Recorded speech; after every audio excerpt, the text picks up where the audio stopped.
Le matin, je m'éveille alors que le ciel est encore enveloppé d'un bleu pâle. Le matin en Provence, l'air est sec et limpide, et pourtant il porte une légère odeur de feuilles d'olivier, ce qui me frappe toujours. J'ouvre la fenêtre. Au loin se mêlent le gazouillis des oiseaux et la lente sonnerie d'une cloche.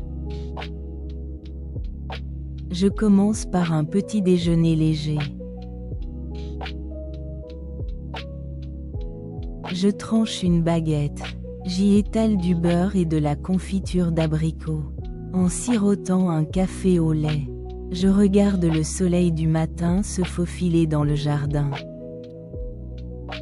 Rien à voir avec les matins pressés au Japon. Ici, le temps s'écoule avec ampleur. Dans la matinée, je me rends au marché du village. Sur la place pavée s'entassent des légumes et des fruits multicolores. Le rouge des tomates et le violet des aubergines étincellent sous la lumière du soleil. Je goûte des olives et échange quelques mots avec les producteurs. Les gens du Sud ont le visage lumineux, et j'aime la facilité avec laquelle ils abordent même les voyageurs inconnus. J'achète une botte de lavande. Le parfum qui reste sur mes mains intensifie aussitôt le sentiment du voyage. À midi, je prends la route de la mer. Bientôt, le bleu de la Méditerranée envahit tout le champ de vision. Arrivé sur la plage, j'étends une serviette sur le sable chauffé et je m'allonge de tout mon long.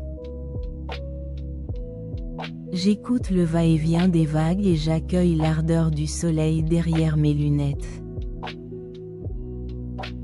Quand j'entre dans l'eau, sa transparence enveloppe mon corps. Flotter suffit à libérer mon esprit. Après la nage, je sirote une gorgée de rosé bien frais au café de la plage.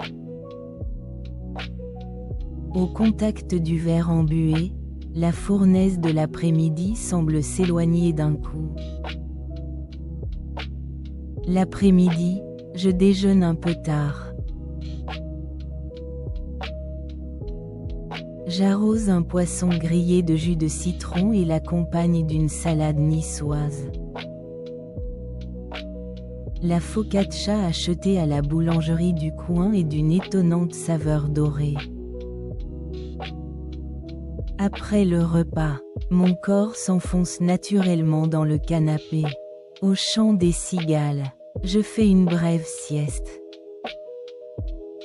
Ici, on comprend combien il est à la fois luxueux et sensé de se reposer au milieu de l'après-midi.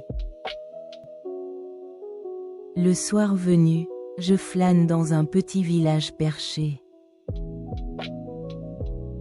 Les maisons de pierre se teintent d'orange.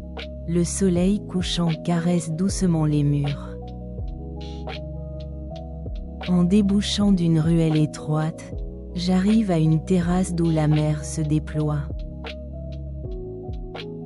Le crépuscule que j'y vois est l'un des spectacles les plus marquants du voyage. Le ciel passe du rouge au violet puis se fond dans l'outre-mer.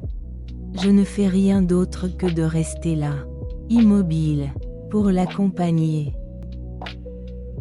La nuit, je participe à un petit concert sur la place du village. Au son de l'accordéon et des guitares, les gens se balancent naturellement. Assis à une table, je retrouve un verre de rosé, accompagné de petites assiettes façon tapas.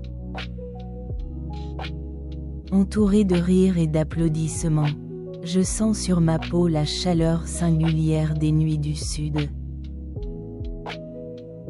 En repensant à la journée, je m'aperçois que mes 5 sens n'ont cessé d'être comblés. du matin au soir. Les parfums de la nourriture, l'étincellement de la mer, les voix des gens, la sensation des pas sur les pavés. Tout se relie en une seule trame et s'inscrit en moi comme un sentiment de « vivre pleinement » qu'on ne trouve pas dans le quotidien. Ces vacances d'été en Provence ne sont pas une simple visite. J'ai vraiment l'impression que c'est la qualité du temps lui-même qui change.